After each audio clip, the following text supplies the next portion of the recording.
জীবনে গুরুজনেরা, জ্ঞানী মানুষজন সবসময় একটা কথা বলেন, ধৈর্য ধরো। শুধুমাত্র দুটো শব্দ, কিন্তু কতটা বিশাল সেটা বোঝার চেষ্টা করুন। ছোট একটা অস্ত্র হাতে নিন এবং একটা বিশাল পর্বতে নিরন্তর প্রহার করতে থাকুন। ধৈর্য ধরে সেই কাজ করতে থাকুন। এমন একদিন আসবে, এই বিশাল পর্বতে আপনি একটা পথ তৈরি করবেন। কোনো ধনুর্ধর যখন নিজের বিদ্যা অর্জন করেন, তখন তাকেও ধৈর্য ধরতে হয়, তার নিজেকে সময় দিতে হয়, তবেই সে ধনুর্বিদ্যা শিখতে পারে। সেইভাবে আমাদের জীবনেও ধৈর্য ধরার খুব প্রয়োজন। পরিবারে ধৈর্য রাখতে পারলে তাহলে আস্তে আস্তে দেখবেন প্রেম বৃদ্ধি পাচ্ছে। সমাজে যদি ধৈর্য রাখতে পারেন, তাহলে আস্তে আস্তে এই সমাজ আপনাকে সম্মান করবে। যদি নিজের জীবনে ধৈর্য রাখতে পারেন, তাহলে নিজে থেকেই আত্মবিশ্বাস বাড়বে, নিজের বিকাশ হবে। জীবনে সবই সম্ভব যদি ধৈর্য রাখতে পারেন। হয়তো আস্তে আস্তে হবে, কিন্তু হবে অবশ্যই। শুধু ধৈর্য রাখুন, কারণ ধৈর্যই সব থেকে বড় পুঁজি। আসুন আর আমার সাথে ভালোবেসে বলুন, রাধা রাধা। আমাদের জীবনে যখনই আমরা কোনো বড় দায়িত্বের সম্মুখীন হই, তখন আমরা তার থেকে দূরে পালাই, আর এই অজুহাত দিই যে না না, এত বেশি ভার বহন করার যোগ্যতা আমার নেই, আমি করতেই পারবো না। দেখুন, এই সংসারে ভিন্ন ভিন্ন ধরনের গাছ আছে, ছোট গাছ, বড় গাছ, কিন্তু বটগাছের মতো বড় এবং নিবিড় গাছ আর একটাও নেই। সে নিঃস্বার্থভাবে এই সংসারকে সেবা করে যায়, ছায়া প্রদান করে, শীতলতা প্রদান করে। আর যখন এমন সময় আসে যখন তার ওপর বোঝা অত্যন্ত বেড়ে যায়, সে কিন্তু কোনোভাবেই ভেঙে পড়ে না। তখন সে নিজের নিঃস্বার্থ কর্মের ফল লাভ করে, সেই নিঃস্বার্থ কর্ম যা সে করেছে। তার দেহ থেকে ছোট ছোট ঝুড়ি বার হয় এবং তা কাণ্ডের আকার ধারণ করে। সেই কাণ্ড মাটির কাছে পৌঁছয় এবং তারপর তা বটগাছের সহায়ক হয়ে ওঠে। সে ভেঙে পড়ে যায় না। এইভাবে আপনিও জীবনে নিঃস্বার্থভাবে সবার সেবা করুন, ভালোবাসুন, সবাইকে সাহায্য করুন। যেদিন আপনার ওপর বোঝা অত্যন্ত বেড়ে যাবে, সেদিন এই সব মানুষ আপনাকে সাহায্য করার জন্য আসবেন, আপনার শক্তি হয়ে উঠবেন, আর আপনি বটগাছের মতোই মহান এবং বিশাল হয়ে উঠবেন। আসুন আর আমার সাথে ভালোবেসে বলুন, রাধা রাধা। একটা শব্দ আছে, পরিস্থিতি। অনেক মানুষের মুখে আমরা এই শব্দ শুনি। জীবনে যখন অসফল হই, দুঃখ আসে, সংকট আসে, কোনো বিপদ ঘনিয়ে আসে, তখন সমস্ত দোষ আমরা পরিস্থিতির ওপর চাপিয়ে দিই। আর দেখতে গেলে কোথাও না কোথাও ঠিকই করি। এই পরিস্থিতি প্রত্যেক দিনের মতো পাল্টাতে থাকে, কিন্তু এই দিন, এই রাত, এমন কেউ আছেন যিনি এর উপরেও নিয়ন্ত্রণ সাধন করেন, আর তিনি হলেন সূর্য। ঠিক সেই রকমই আমাদের জীবনেও সূর্য হলো এই মন। যদি এই মনের উপর আমরা নিয়ন্ত্রণ করতে পারি, তাহলে আমরা জীবনকেও নিয়ন্ত্রণ করতে পারবো। প্রথমে এই মনের রাজা হয়ে উঠতে হবে। তাই মনে রাখবেন, যদি মন দুর্বল হয়, তাহলে পরিস্থিতি আমাদের সমস্যা বলে মনে হবে। এই মন যদি স্থির হয়, পরিস্থিতি প্রতিস্পর্ধা বলে মনে হবে। আর এই মন যদি শক্তিশালী হয়ে ওঠে, তাহলে যে কোনো পরিস্থিতি আপনার কাছে একটা সুযোগ মাত্র, এমন এক সুযোগ যাতে অগ্রসর হয়ে আপনি মহান হয়ে উঠতে পারেন। এই মনের শক্তির বৃদ্ধি ঘটান, মহান হয়ে উঠুন, আর আমার সাথে ভালোবেসে বলুন, রাধা রাধা। খুব সুন্দর একটা কাহিনী আছে। একবার এক ব্যক্তি নিজের অসফলতার জন্য ত্রস্ত হয়ে সময় দেবতার তপস্যা করতে বসলেন। উনি তপস্যা করলেন এবং সময় দেবতা প্রসন্ন হলেন, মানুষের রূপ ধারণ করে ওনার সামনে প্রকট হলেন। এবার সেই ব্যক্তি ওনাকে জিজ্ঞেস করলেন যে কি এমন আছে যার জন্য আপনি বারবার জয়ী হন আর আমি চিরকাল পরাজিত হয়ে থাকি? কেন এত পরিশ্রম করা সত্ত্বেও আমি সাফল্য লাভ করতে পারি না? তখন সময় দেবতা উত্তর দিলেন যে দিন হোক বা রাত, ঝড় হোক বা ভূমিকম্প, রোদ হোক বা বৃষ্টি হোক, সময়ের সূত্রপাত হোক বা প্রলয়, আমি থামি না, আমি চলতেই থাকি। আর সেই জন্য যিনি থেমে যান তিনি পরাজিত হন, আর আমি জয়ী হই। এটাই আমাদের শিখতে হবে। জীবনে সবসময় চলতে থাকুন, কখনো থামবেন না। হ্যাঁ, কিছুক্ষণের জন্য বিরতি নিতে পারেন, বিশ্রাম করার জন্য, নিজেকে আরো সশক্ত করে তোলার জন্য, কিন্তু থেমে যাবেন না। নিরন্তর কর্ম করতে থাকুন, পরিশ্রম করতে থাকুন, তবেই এই সংসার আপনাকে মনে রাখবে। আসুন আমার সাথে ভালোবেসে বলুন, রাধা রাধা। মানুষ তার জীবনে দুই ধরনের পরিস্থিতিকে খুব ভয় পায়। এক, কোনো কারণবশত কারোর সামনে নত হওয়া। দুই, কোনো কারণে নিজের চরিত্র থেকে, নিজের মূল্যবোধ থেকে বিচ্যুত হওয়া। এবার কেন হয় এরকম যে কথায় কথায় কারোর সামনে নত হতে হয়? কেন বারংবার নিজের চরিত্র থেকে চ্যুত হতে হয়? এরকম কেন হয়? এটা তখনই হয় যখন আমাদের শিক্ষা এবং মূল্যবোধের অভাব থাকে।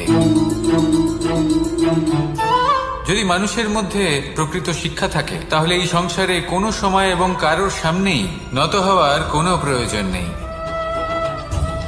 যদি মানুষের মধ্যে মূল্যবোধ থাকে, তাহলে তাকে নিজের মূল্যবোধ বা চরিত্র থেকে বিচ্যুত হতে হয় না, তা সে যাই হয়ে যাক না কেন।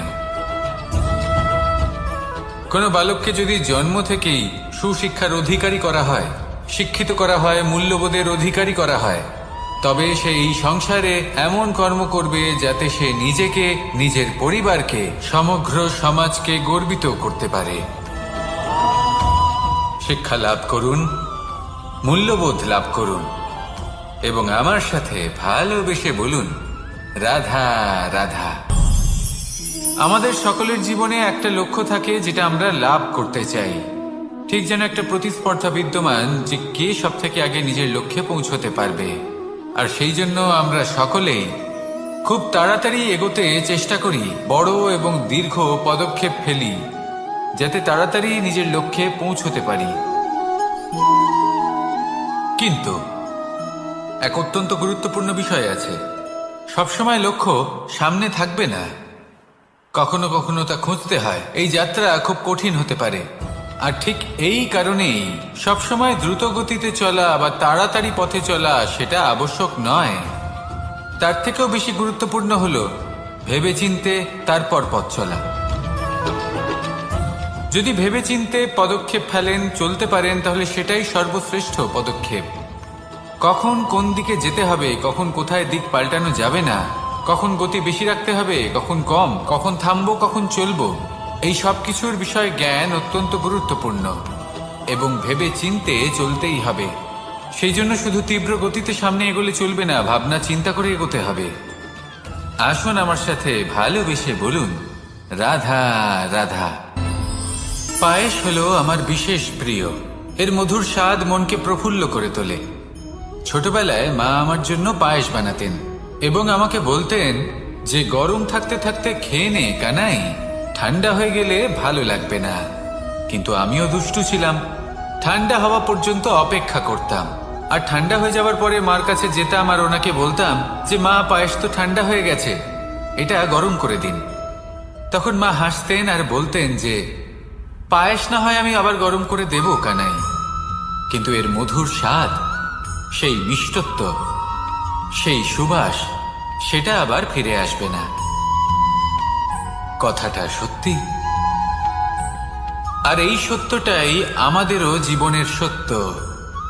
আমাদের জীবনের মধুর সম্পর্কগুলি, এতে যখন কটুভাব প্রবেশ করে তখন সেই মিষ্টত্ব ফিরিয়ে আনা প্রায় অসম্ভব ব্যাপার হয়ে যায়। আপনি চেষ্টা করে সেই সম্পর্ক ঠিক করতেই পারবেন, তার জন্য অগাধ পরিশ্রম করতে হবে, কিন্তু আবার সেই মিষ্টত্ব কখনো ফিরে আসবে না। সেই জন্য আপনার জীবনের যে মধুর সম্পর্ক আছে, যতটা সম্ভব চেষ্টা করুন তাতে মিষ্টত্ব বজায় রাখতে। কটুভাব আসতে দেবেন না। আসুন আর আমার সাথে মধুর স্বরে বলুন, রাধা রাধা। শব্দ, শব্দ আসলে কি? শুধুই কয়েকটি অক্ষরের সমষ্টি, নাকি আমাদের বাণী? এই শব্দ এমন এক শক্তি যা কাউকেই নিজের বশবর্তী করে ফেলতে পারে। শব্দ এমন এক অস্ত্র যা কাউকে ক্ষত বিক্ষত করে দিতে পারে। এই শব্দ হলো একটি নাদ স্বরূপ যা কোনো ঘুমন্ত ব্যক্তিকেও জাগিয়ে তুলতে পারে এবং নিজের লক্ষ্যের দিকে অগ্রসর করতে পারে। শব্দে এত শক্তি আছে যে কারোর মনে এতটা আঘাত দিতে পারে যে সে হয়তো জীবনে আর কখনো এগোতেই পারল না। তাহলে এই শব্দের প্রয়োগ খুব ভেবেচিন্তে করবেন। এবং এই শব্দের মতোই হলো নীরবতা। অনেক সময় এই নীরবতা আমাদের সহায়ক হয়ে ওঠে। অনেক সময় এটা আমাদের অনুশোচনাকে অনেক বেশি বাড়িয়ে তুলতে পারে। ভীষ্ম পিতামহ, অঙ্গরাজ কর্ণ যখন দ্রৌপদীর বস্ত্রহরণ হচ্ছিল তখন এনারা নীরব ছিলেন। দুর্যোধনের বিরোধিতা করেননি, ওকে বাধা দেননি। আর তারপর কি হলো সেটা আপনারা সকলে জানেন। দেখতে গেলে নীরবতা চুপ করে থাকা, কিন্তু যদি কোনো দুষ্টের সামনে চুপ করে থাকেন, যদি তার বিরোধিতা না করতে পারেন, তাহলে এই নীরবতাই অনেক বড় পাপের আকার ধারণ করে। মনে রাখবেন আর আমার সাথে ভালোবেসে বলবেন, রাধা রাধা। আভূষণ। কার না ভালো লাগে এই আভূষণ? আমরা পরিশ্রম করি, ধন অর্জন করি আর আভূষণ কিনে থাকি, কখনো নিজের জন্য, কখনো বা তাদের জন্য যাকে আমরা ভালোবাসি, বা তাদের জন্য যাকে আমরা সম্মান করি। হয়তো সেই জন্যই সীতা চূড়ামণি ধারণ করেছিলেন এবং আমি সামন্তকমণি। কিন্তু এটাই কি সেই প্রকৃত আভূষণ যা আপনার মূল্য বৃদ্ধি করে? না। শ্রীরামের আভূষণ হলো ওনার নম্র ভদ্র ব্যবহার। মাতা সীতার আভূষণ হলো ওনার সততা, ওনার নিষ্ঠা, ওনার ত্যাগ। অর্জুনের আভূষণ ছিল ওনার একাগ্রতা। রাধার আভূষণ ওনার প্রেম। এই আভূষণ কোথাও নেই, আপনার মনে আছে। যদি আপনার মনে মিষ্টতা থাকে, তা শান্ত হয়, তাতে সততা থাকে, নিষ্ঠা থাকে এবং প্রেম থাকে, তাহলে আপনার অন্য আর কোনো আভূষণের কোনো প্রয়োজন নেই। আপনি যতই ভিড়ের মাঝে থাকুন, আপনার ঔজ্জ্বল্য চোখে পড়বে। আসুন আর আমার সাথে ভালোবেসে বলুন, রাধা রাধা। এই সংসারের সব থেকে বড় সত্যি হলো জন্ম এবং মৃত্যু। কিন্তু আরো বড় একটা সত্য আছে, মিত্র এবং শত্রু, যা আমাদের সকলের জীবনে থাকে।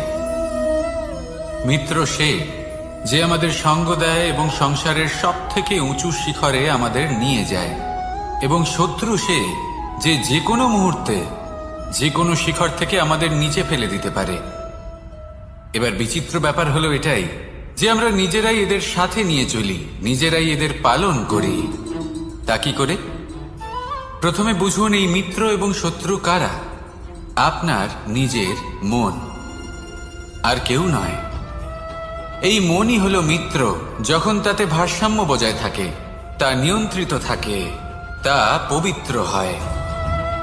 কিন্তু যদি এই মন অনিয়ন্ত্রিত হয়ে পড়ে, যদি আপনাকে সে নিয়ন্ত্রণ করতে শুরু করে, তখন সেই আপনার সব থেকে বড় শত্রু হয়। সেই জন্য এই মনের ওপর নিয়ন্ত্রণ রাখতে শিখুন, এতে ভারসাম্য বজায় রাখতে শিখুন। তাহলে আপনি এমন এক বন্ধুকে পাবেন যে আপনাকে এই সংসারের শিখরে পৌঁছে দেবে।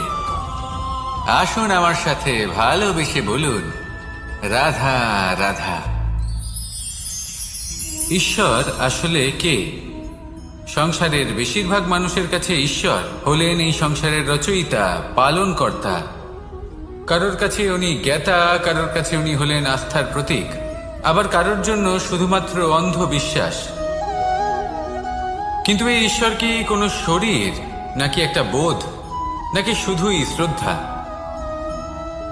ঈশ্বর হলেন তিনি যিনি হলেন আপনার ইষ্ট। সেই জন্যই তো গুরু, মাতা, পিতা এনাদেরও ঈশ্বরই বলা হয়েছে।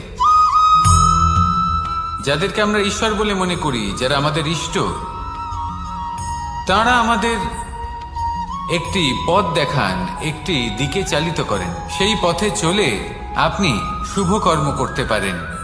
আর যখন কোনো ব্যক্তি তার ঈশ্বরের আদেশ পালন করেন তখন সে নিজে থেকেই শুভ পথে অগ্রসর হয়ে যান।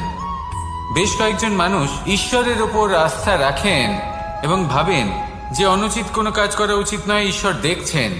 ওনারা ভয় পান যে কোনো অনুচিত কর্ম করলে কে জানে তার পরিণাম কি হবে। এমন অনেক ব্যক্তি রয়েছেন যারা ঈশ্বরকে বিশ্বাস করেন এবং জানেন যে ঈশ্বর তাদেরকে দেখছেন, তাই যে যে শুভকর্ম ওনারা করেছেন তার ফল তারা অবশ্যই পাবেন। এবার আপনি ভয় পেয়ে ঈশ্বরকে বিশ্বাস করবেন নাকি বিশ্বাসের দ্বারা ঈশ্বরকে বিশ্বাস করবেন, সেই সিদ্ধান্ত আপনারই। কিন্তু হ্যাঁ, যদি আপনার মনে ঈশ্বরের জন্য কোনো স্থান থাকে, যদি আপনার কোনো ইষ্ট থাকেন, যদি আপনি কাউকে ঈশ্বর মনে করেন যার প্রত্যেক আদেশ আপনি পালন করে থাকেন, তাহলে বলি ঈশ্বর কখনো আপনাকে অনুচিত পথে চালিত করবেন না। আসুন আমার সাথে ভালোবেসে বলুন, রাধা রাধা। এই সংসারে ভিন্ন ভিন্ন ধরনের গাছ আছে, অসংখ্য ধরনের প্রজাতি আছে। কিছু গাছ পাতা দিয়ে থাকে, কিছু ফুল, কিছু ফল। কেউ ছায়া প্রদান করে, কেউ শীতলতা প্রদান করে, কেউ নিজেকে খুব কষ্ট দিয়ে এই সংসারের বিকাশে সহায়ক হয়ে ওঠে। কিন্তু এই সবার মধ্যে একটা বিষয় কিন্তু সমান, এরা প্রত্যেকেই পাতা ছাড়া, ফুল ছাড়া, ফল ছাড়া জীবিত থাকতেই পারে, কিন্তু কোনো বৃক্ষই শিকড় ছাড়া বেঁচে থাকতেই পারে না। এটাই হলো রাধার।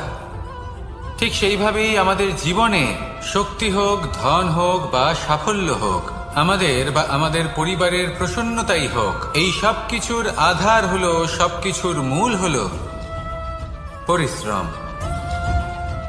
তাই জীবনে চিরকাল পরিশ্রম করতে থাকুন। যদি আপনি জীবনে মহান হবার পথে অগ্রসর হতে চান, তাহলে পরিশ্রম করুন। এই পরিশ্রম দ্বারাই নিজের পরিবারকে প্রসন্ন করুন, নিজের বন্ধুদের প্রসন্ন করুন, এই সমাজকে গর্বিত করুন। আসুন আমার সাথে ভালোবেসে বলুন, রাধা রাধা। কখনো কোনো বাগানের কোনো বৃক্ষকে দেখেছেন যেখানে সুগন্ধি ফুল থাকে, রসালো ফল থাকে? তখন মন প্রফুল্ল হয়ে ওঠে, মন থেকে সেই বৃক্ষের প্রতি ভালোবাসা জন্মায়। কিন্তু যিনি বাগানের মালিক, শুধুমাত্র তিনিই জানেন যে কিভাবে এই বৃক্ষকে আগলে রাখতে হয়, কিভাবে তার পরিচর্যা করলে এতে সুন্দর সুগন্ধি ফুল হবে, রসালো ফল হবে। কখনো কখনো প্রয়োজনের থেকে বেশি রোদ পেলে এই বৃক্ষগুলি শুকিয়ে যায়, প্রয়োজনের থেকে কম রোদ পেলেও এই বৃক্ষ কিন্তু শুকিয়ে যায়। প্রয়োজনের থেকে কম জল যদি পায়, এই বৃক্ষ শুকিয়ে যেতে পারে। প্রয়োজনের থেকে অতিরিক্ত জল যদি পায়, তখনও এই বৃক্ষের শিকড়গুলি নষ্ট হয়ে যেতে পারে। এবার এটাই কিন্তু আমাদের সংসারের সাথেও হয়। আমাদের সংসারের সকল প্রতিভাশালী ব্যক্তি, যেমন লেখক, বিচারক, প্রবক্তা, যোদ্ধা, এদের সবার ক্ষেত্রে এই কথাটাই প্রযোজ্য। যদি বেশি প্রশংসা করা হয়, তাহলেও এরা হারিয়ে যাবেন। প্রয়োজনের থেকে বেশি যদি নিন্দা করা হয়, তখনও তারা নত হয়ে পড়বেন। তাহলে আপনি এদের রক্ষা করুন এবং নিজেদেরও। মনে রাখবেন একটা কথা,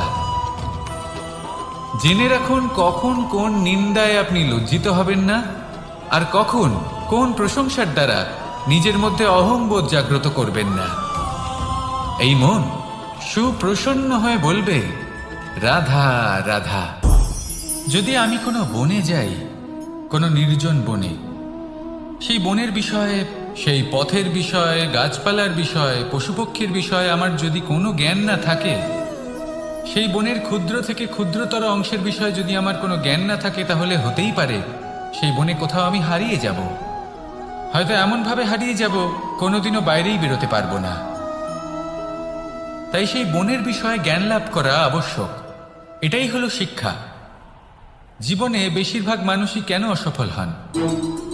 ওনারা একটা লক্ষ্য স্থির করেন, কিন্তু সেই পথের বিষয়ে তারা পর্যাপ্ত জ্ঞান অর্জন করেন না। সেই পথে কি বিপদ আসতে পারে প্রত্যেকটা পৃষ্ঠার জ্ঞান তাদের নেই, আর সেই জন্যই তারা অসফল হন। আপনি জীবনে যখনই কোনো লক্ষ্য স্থির করবেন, কোনো লক্ষ্য সাধন করবেন, পরিকল্পনার সাথে সেই পথে অগ্রসর হন। সেই পথকে বোঝার চেষ্টা করুন, সেই পথের বিপদ সম্পর্কে জ্ঞান লাভ করুন, সব কিছু জানার চেষ্টা করুন, অজানা তথ্য আহরণ করুন, আর তারপর সেই লক্ষ্যের প্রতি নিজেকে সমর্পিত করুন। তবেই আপনি সাফল্য লাভ করবেন, আর এই মন প্রসন্ন হয়ে বলবে, রাধা রাধা। আপনি নিশ্চয়ই কখনো অনুভব করেছেন, যদি কোনো নির্মল ব্যক্তির কাছে গিয়ে বসেন তাহলে মনে নির্মল অনুভূতি হয়, এই মন শান্ত হয়ে যায়। সেইখানেই কোনো দুশ্চরিত্র মানুষের কাছে গিয়ে বসলে এই মন বিচলিত হয়ে যায়। কারণটা কি? কারণ যে ব্যক্তি নির্মল মনের, তিনি সবার মধ্যে নির্মলতা ছড়িয়ে দেন। আমাদের অন্তরে যা থাকে আমরা সেটাই সবার মধ্যে বিতরণ করি। যদি আপনি এই সংসারে শুভ বোধ ছড়িয়ে দিতে চান, তাহলে প্রথমে শুভ গ্রহণ করুন, তা অর্জন করুন। এই সংসারে জ্ঞানের শক্তি লাভ করুন, আর সেই জ্ঞানের শক্তি সংসারে বিতরণ করুন। শান্তি এবং সন্তোষ প্রদান করুন, কারণ যেমন বীজ এই সংসারে বপন করবেন তেমনই ফল আপনি লাভ করবেন। যেমন দেবেন তেমন ফিরেও পাবেন। এই সংসারে জ্ঞান প্রদান করুন, শান্তি প্রদান করুন, সন্তুষ্টি প্রদান করুন। এই সংসারে ভালোবাসা বিতরণ করুন, আর এই প্রেম ভাব নিয়েই বলুন, রাধা রাধা। এই সংসারে দুই ধরনের মানুষ দেখা যায়, এক সরল, দুই জটিল। এবার এই যে সরল ব্যক্তি থাকে তাদের এই সমাজ দুর্বল মনে করে। এমনিতে দেখতে গেলে জলও সরল, বায়ুও সরল। ওনারা যেদিকে চাইবেন প্রবাহিত হতে পারেন, এনাদের যে আকার দেবেন সেটাই ধারণ করবেন। কিন্তু এরা বাস্তব রূপ ধারণ করলে তখন কি হয়? এই জল এমন এক ধারায় পরিণত হয় যে অনেক বড় বড় পাথরকে খণ্ডিত করে দিতে পারে। এই বায়ু এমন এক চক্রবাতে পরিণত হয় যা সংসারে বিনাশ ডেকে আনে। তাই যে ব্যক্তি সরল, তার সরলতাকে সম্মান করুন, তাকে সম্মান করুন, তাকে ভালোবাসা দিন। আর আমার সাথে ভালোবেসে বলুন, রাধা রাধা। খেলা খেলতে কে না ভালোবাসেন? আমরা প্রত্যেকেই যখন সময় পাই, সুযোগ পাই, তখনই আমরা কোনো খেলা খেলি। খেলার সময় দুই ধরনের মানুষ ওখানে থাকেন, এক যারা অংশগ্রহণ করেন, আর দুই যারা দেখতে থাকেন, যারা দর্শক হয়ে দেখেন, যারা নিজের পক্ষের বিজয়ের ফলে উচ্ছ্বসিত হয়ে থাকেন, পরাজয়ের ফলে শোক পালন করেন, পরামর্শ দিয়ে থাকেন। আর বিজয়ী কে হন? বিজয়ী তিনি হন যিনি অংশগ্রহণ করেন। নির্বাচন আপনাকে করতে হবে, আপনি কি করতে চান? আপনি কি খেলোয়াড় হতে চান, নাকি আপনি দর্শক হতে চান?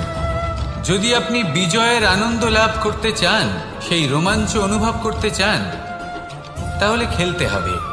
ময়দানে আপনাকে নামতেই হবে। পরাজয়ের সম্ভাবনার ভয়ের সাথে আপনাকে লড়াই করতেই হবে। বিপক্ষের আহ্বানকে স্বীকার করতেই হবে, খেলোয়াড় হয়ে উঠতে হবে। তবে এই বিজয়ের সম্ভাবনা থাকবে। আসলে কি, দর্শক হয়ে পরামর্শ দেওয়া অত্যন্ত সহজ, ময়দানে নেমে অংশগ্রহণ করা অত্যন্ত কঠিন। আর এখানে যেটা সহজ, তা আপনাকে বিজয়ের পথে কখনোই নিয়ে যাবে না। আসুন আমার সাথে ভালোবেসে বলুন, রাধা রাধা। এই সংসারে মানুষ জন্মগ্রহণ করেন, বড় হতে থাকেন, পুরুষার্থ লাভ করেন, অর্জন করেন। অর্জন করা আসলে কি? বেশিরভাগ মানুষ বলেন অর্জন করা অর্থাৎ ধন সম্পত্তি অর্জন করা। আর কি অর্জন করা যায়? আর কি লাভ করা যায়? আসল প্রশ্ন হলো এটাই যে কি এমন আছে যা বাস্তব রূপে অর্জন করার যোগ্য। তা হলো ব্যবহার, জ্ঞান এবং সন্তোষ। কেন? কারণ আপনি যখন এই সংসার ছেড়ে চলে যাবেন, তখন আপনার ধন সম্পত্তি আপনাকে বিদায় জানাতে আসবে না। আপনাকে বিদায় জানাতে আসবে আপনার আপনজন, যাদের সাথে আপনার সুসম্পর্ক ছিল। সমগ্র সংসারে সহস্র মানুষ ধন অর্জন করে থাকেন। শ্রেষ্ঠ মানুষ হলেন তিনি যিনি ব্যবহার, জ্ঞান এবং সন্তোষ অর্জন করে থাকেন, একে সকলের মধ্যে বিতরণ করেন। তাই এটাই করুন, আর আমার সাথে ভালোবেসে বলুন, রাধা রাধা। এই সংসারের আরম্ভ থেকে এখনো পর্যন্ত এবং ভবিষ্যতেও একটা যুদ্ধ আছে যা হয়ে চলেছে, চলতেই থাকবে। পাপ এবং পুণ্যের মধ্যে যুদ্ধ, সত্য এবং অসত্যের মধ্যে যুদ্ধ। এই যুদ্ধ চলেই আসছে, আর এই যুদ্ধে যারা লড়েন তাদের আমরা সবসময় জয় জয়কার করি। আর যারা এই জয় জয়কার করেন তাদের প্রত্যেকের একটা বিশেষ গুরুত্ব থাকে। যখনই কোনো যোদ্ধা যুদ্ধক্ষেত্রে ক্লান্ত হয়ে পড়ে, শক্তিহীন হয়ে পড়ে, তখন এরা জয় জয়কার করে, শঙ্খ বাজাতে থাকে, সেই যোদ্ধাকে অনুপ্রেরিত করে, শক্তি এবং সাহসে ভরিয়ে তোলে। আর তখন সেই যোদ্ধা সেই যুদ্ধকে এগিয়ে নিয়ে যেতে পারে। যখন শ্রীরাম লঙ্কা যাত্রা করার জন্য সেতু তৈরি করছিলেন, তখন একটা ছোট্ট মিষ্টি কাঠবিড়ালি নিজের মুখে মাটির টুকরো বয়ে নিয়ে গিয়ে তার সাধ্যমতো তাকে সাহায্য করছিল। শ্রীরাম দেখলেন এবং বললেন যে ও তো সবার মনোবল বৃদ্ধি করছে, সবাইকে প্রেরিত করছে। ও বলল যে আমি এত ছোট হয়েও যদি এই কাজ করতে পারি, তাহলে আপনারা সবাই কেন পারবেন না? এটাই হলো সেই সকলের মাহাত্ম্য, যারা জয় জয়কার করেন, অনুপ্রেরিত করেন, সাহস যোগান। ওনারা সেই ব্যক্তি যারা একজন যোদ্ধার মধ্যে যুদ্ধকে জয় করার শক্তি প্রদান করেন। আসুন আমার সাথে ভালোবেসে বলুন, রাধা রাধা। সংসারে আমাদের জীবনে যখন কোনো সুখ বা দুঃখ আসে, তার জন্য আমরা কাউকে না কাউকে অবশ্যই দায়ী করে থাকি, তাই না? এই ব্যক্তি আমাদের সাথে এরকম কাজ করেছেন, তাই আমার সাথে এমন হলো। ওই ব্যক্তি যদি এমনটা না করতেন, তাহলে আজ আমি ওই স্থানে পৌঁছতে পারতাম। সবই আপনার দৃষ্টিভঙ্গির ওপর নির্ভরশীল। আর যদি আপনার দৃষ্টিভঙ্গি এমন হয়, তাহলে তা অনুচিত। সত্যি কথা বলতে, এই সংসারে ভিন্ন ভিন্ন ধরনের মানুষ আছে। এটা আপনার ওপর নির্ভর করছে কিভাবে তাদের স্বাগত জানাবেন। একবার ভাবুন, আমি আমার দুটো হাত সামনে নিয়ে এলাম, দুটো মুঠো খুলে দিলাম। দুই প্রকারের মানুষ আসবেন, কিছু না কিছু দিয়ে যাবেন। এই মুঠো যদি আমি বন্ধ করে দিই, তাহলে না কেউ আমাকে কিছু দিতে পারবে, না আমার কিছু যাবে আসবে। নিশ্চয়ই বুঝতে পারছেন এই দুই ধরনের ব্যক্তি কারা এবং তারা কি দিয়ে যান। আমি যদি নিজের মুঠো খুলে দিই, তাহলে কিছু ভালো মানুষ আসবেন, আমাকে আনন্দ, সন্তুষ্টি, জ্ঞান প্রদান করে যাবেন, ভালো অভিজ্ঞতা দিয়ে যাবেন। কোনো খারাপ ব্যক্তি যদি আসেন, তাহলে তিনিও খারাপ অভিজ্ঞতা দেবেন, যার থেকে আমি শিক্ষা লাভ করব। এই সব কিছু আমি লাভ করতে পারি। মুঠো যদি বন্ধ করে রাখি, তাহলে আমি কিছুই পাবো না। দেখুন, এই সংসারে প্রত্যেকের জীবনে এইরকম। প্রত্যেকের জীবনে সবকিছুই আছে, ভালো খারাপ দুই মানুষই আছে। ভালো অভিজ্ঞতা আছে, খারাপ অভিজ্ঞতা আছে। নির্ভর করছে আপনার ওপর যে আপনি কি করবেন, এনাদের স্বাগত কিভাবে জানাবেন, কার থেকে কি বুঝবেন, কি শিখতে পারবেন, আর কোন দৃষ্টিভঙ্গি নিয়ে অগ্রসর হবেন। এটাই নির্ধারণ করবে যে আপনার জীবন কেমন হবে। আসুন আমার সাথে ভালোবেসে বলুন, রাধা রাধা। এটা হলো একটা সাদা পাতা। এবার এতে আমি যাই লিখব, সেটাই এর অস্তিত্ব হবে। এতে আমি প্রেমের কিছু কথা লিখে একে প্রেমপত্র বানিয়ে তুলতে পারি। মাতা পিতার জন্য একটা শুভ সংবাদ লিখতে পারি। শত্রুর বিষয়ে সতর্ক করব বলে সেনাকে একটা সংবাদ লিখতে পারি। দ্বারকাবাসীর জন্য কোনো সংবাদ পাঠাতে পারি। যাই লিখব, এই পত্র সেটাই হয়ে উঠবে। সেই রকমই হলো আমাদের জীবন। আমরা যেমন কর্ম আমরা করব, আমাদের অস্তিত্ব এবং ব্যক্তিত্ব ঠিক তেমনই হয়ে উঠবে। যদি আপনি একটা অসাধারণ, উজ্জ্বল এবং সম্মানজনক জীবনযাপন করতে চান, তাহলে তার একটা রহস্য আপনাকে বলি। যেমন কথন হবে, কর্ম তেমন হবে। অর্থাৎ যতটুকু বলেছেন ততটুকুই করুন, আর যতটুকু করেছেন ততটুকুই বলুন। এই একটা নিয়ম যদি আপনারা পালন করেন, তাহলে এই সংসারের সমস্ত পণ্ডিত আপনাকে অবশ্যই সম্মান করবেন। তাহলে এটাই করুন আর আমার সাথে ভালোবেসে বলুন, রাধা রাধা। কখনো কোনো পাখিকে দেখেছেন? যখন সে প্রথমবার উঠতে চেষ্টা করে, সে বাসা থেকে মাটিতে পড়ে যায়, কিন্তু সে হার মানে না। চেষ্টা করতে থাকে, করতেই থাকে, ডানা ঝাপটাতে থাকে, আর তারপর সে উড়তে শেখে। গোল শালগ্রাম শিলাকে দেখুন, পর্বত থেকে খসে পড়ে, ধাক্কা খায়, জলের প্রবাহ দ্বারা ঘর্ষিত হয়, তারপরে তা শালগ্রামে পরিণত হয়। ভেবে দেখুন, যদি কোনো পাখি প্রথমবার উড়তে গিয়ে এটা ভাবে যে না না, যদি আমি পড়ে যাই তবে, আমার যদি আঘাত লাগে তবে, আর যদি ভয়ের কারণে সে শুরুই না করতে পারে, চেষ্টাই না করে, তাহলে কি সে উড়তে শিখবে? কখনোই নয়। এটাই আমাদের শিখতে হবে, প্রারম্ভ করতে হবে। তা অত্যন্ত গুরুত্বপূর্ণ। যখন আমরা কিছু শুরু করি তখন ভয় করে, কিন্তু যদি এটা না করেন জীবনে কখনো সামনে এগোতেই পারবেন না। হতেই পারে প্রারম্ভ করার পরে আপনি পড়ে যাবেন, বারবার নিচে পড়ে যাবেন, কিন্তু যদি নিরন্তর চেষ্টা করতে থাকেন তাহলে একদিন না একদিন আপনি অবশ্যই সফল হবেন। এই শুরু করাটাই সব থেকে বেশি কঠিন। এর দ্বারা ভয়ভীত হবেন না। আসুন আর আমার সাথে ভালোবেসে বলুন, রাধা রাধা। যদি আমি আমার চোখ বেঁধে কোনো একটা নির্দিষ্ট দিকে নিজের সমস্ত শক্তি প্রয়োগ করে ছুটে যাই, তাহলে কি হবে? আমি কোথাও ধাক্কা খেতে পারি, নিজের ক্ষতি করতে পারি, কোথাও পড়ে যেতে পারি, তাই না? অর্থাৎ এটা নিশ্চিত এই কাজ আমার করা উচিত নয়। কিন্তু আজকের দিনে প্রত্যেকটা মানুষ এই কাজই করছেন, তাই না?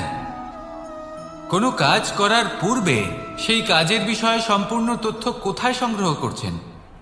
শুধু এটুকু জানেন যে এই কাজটা করলে কত ধন অর্জন করবেন আর কত নাম হবে, আর ব্যাস সামনে এগিয়ে যান। এটা উচিত নয়। পূর্ণরূপে যে কোনো কাজ করার আগেই সেই কাজের বিশ্লেষণ করে নেওয়া উচিত, তা বুঝে নেওয়া উচিত, এবং সেই বিষয়ে অবশ্যই খেয়াল রাখা উচিত যে আপনার শরীর এবং আপনার মন এই কাজ করার জন্য কি প্রস্তুত রয়েছে। যদি তা না হয় তাহলে প্রথমে নিজেকে শুধরে নিন, তারপরে সেই কাজ করুন। যদি এইভাবে জীবনে সামনে এগোন তাহলে সাফল্যের সম্ভাবনা জীবনে অনেক বেশি বেড়ে যাবে। তাহলে এটাই করুন আর আমার সাথে ভালোবেসে বলুন, রাধা রাধা। এই সংসারের সব থেকে বড় যোদ্ধা কে?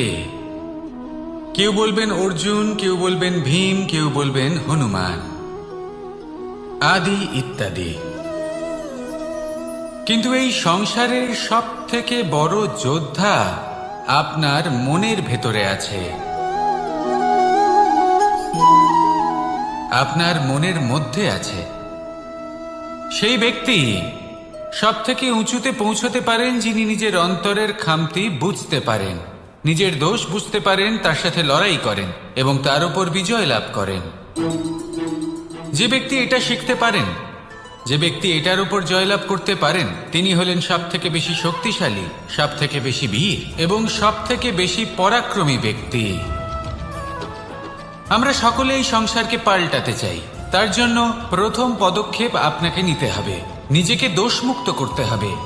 যদি মানুষ নিজের অন্তরের দোষ বুঝতে পারেন এবং নিজেকে দোষমুক্ত করতে পারেন, তাহলে এই সংসার নিজে থেকেই দোষমুক্ত হয়ে যাবে, তাই না? তাহলে নিজেকে দোষমুক্ত করুন আর আমার সাথে ভালোবেসে বলুন, রাধা রাধা।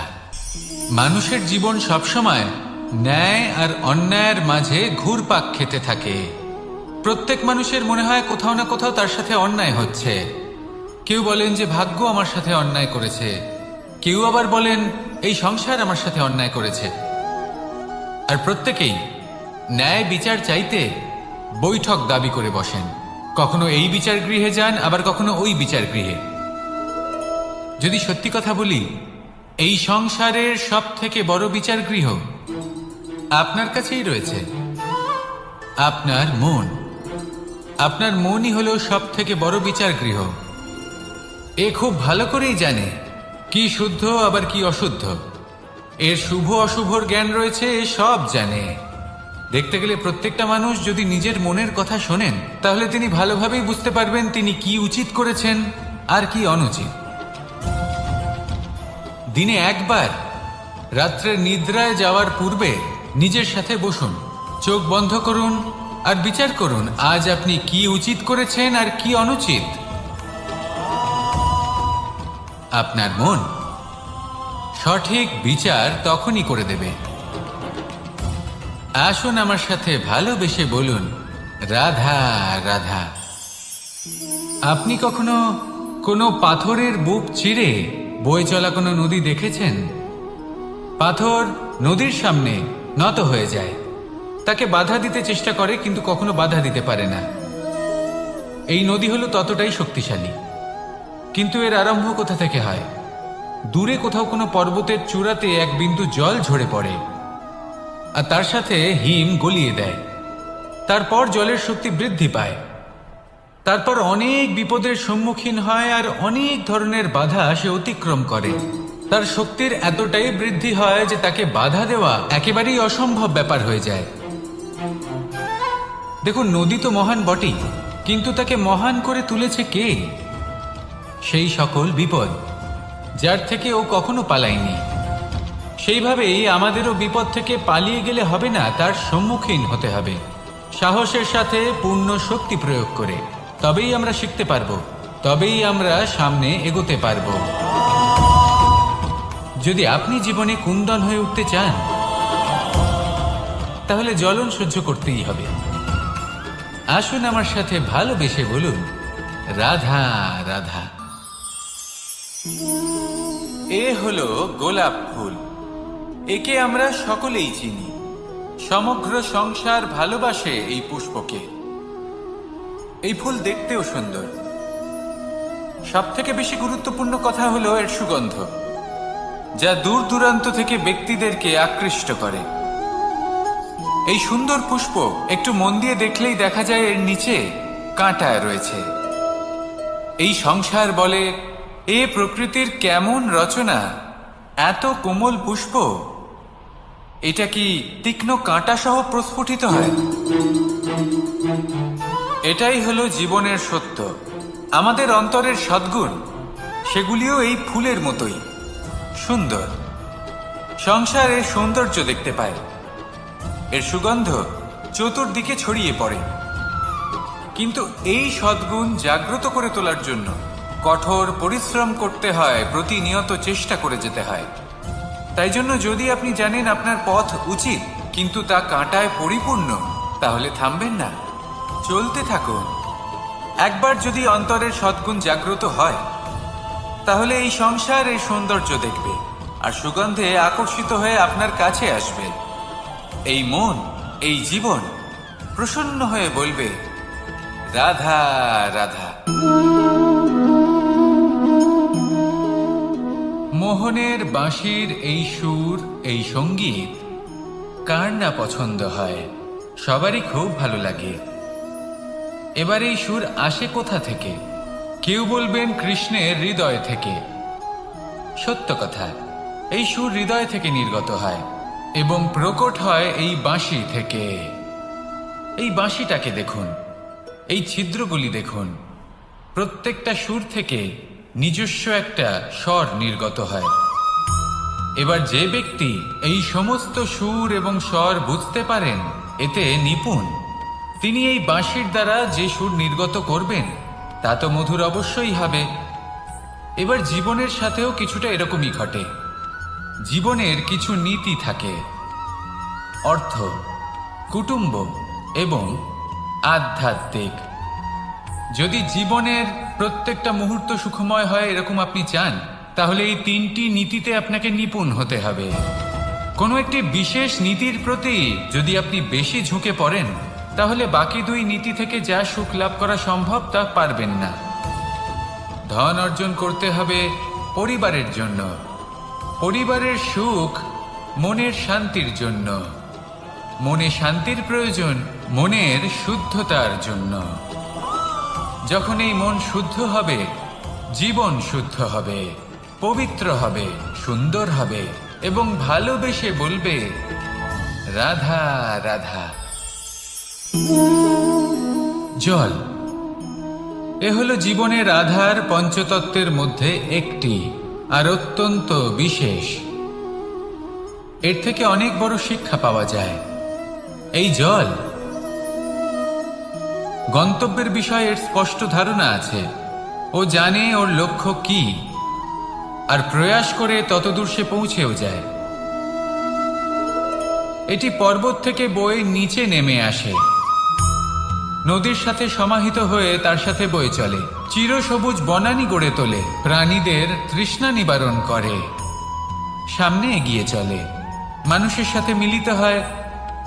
যারা একে বাঁধের মধ্যে বেঁধে রাখতে চেষ্টা করে সে বন্দি দশাতেও থেকে যায়, মানুষের কল্যাণ করে। তারপর বাঁধ থেকে মুক্তি পেয়ে এগিয়ে চলে, কোথাও ধাক্কা খায়, কোথাও বাধা পড়ে, কোথাও যদি পথ খুঁজে না পায় তাহলে পথ খুঁজেই নেয়, আর যেখানে পথ থাকে না সেখানে পথ বানিয়ে নেয়, আর শেষ পর্যন্ত নিজের লক্ষ্যে পৌঁছেই যায়, অর্থাৎ সমুদ্রে গিয়ে সমাহিত হয়ে যায়। আমাদেরও কিছুটা এরকমই হয়ে উঠতে হবে। যেখানেই যাবেন সকলের কল্যাণ করুন, সামনে এগোন। আপনি কোথাও পড়ে গেলে, ধাক্কা খেলে আঘাত লাগবেই, উত্থান পতন লেগেই থাকে। সামনে এগোতে থাকুন। কোথাও পথ না পেলে তা খুঁজে নিন, কোথাও পথ না থাকলে তা বানিয়ে নিন। নিজের গন্তব্যের কথা সবসময় মনে রাখুন। শেষ পর্যন্ত নিজের মোক্ষ লাভ আপনি অবশ্যই করবেন। আর আমার সাথে ভালোবেসে বলুন, রাধা রাধা। জীবনের প্রত্যেক মুহূর্ত আমাদের কিছু না কিছু শিক্ষা দেয়, নির্ভর করছে আমাদের দৃষ্টিভঙ্গির উপর। যেমন নদী হলো আমার অত্যন্ত প্রিয়, নদীতে ভ্রমণ করতে আমার খুব ভালো লাগে। কি বলেন? নদীতে সবসময় নতুন কিছু থাকে, ও পুরনো কিছুই নিয়ে বসে থাকে না, সবসময় প্রবাহমান, কখনো থামে না। ততক্ষণ থামে না যতক্ষণ না সাগরে গিয়ে সমাহিত হচ্ছে। ঠিক এইভাবেই আমাদেরও উচিত নিজের জীবন অতিবাহিত করা, নদীর মতো। প্রত্যেক মুহূর্ত নতুন, তাই সেইভাবেই জীবন যাপন করুন। পুরনো কিছুই একত্রিত করে রাখবেন না, বিগত স্মৃতির মাঝে নিজেকে হারিয়ে ফেলবেন না। এই যে বর্তমান, এই যে মুহূর্ত, সেটাই হলো সর্বশ্রেষ্ঠ। এর মাঝেই জীবন যাপন করুন, নদীর মতো প্রবাহমান হতে শিখুন। আপনি শিখে গেলে তাহলে মনে রাখবেন, আমার আপনার মাঝে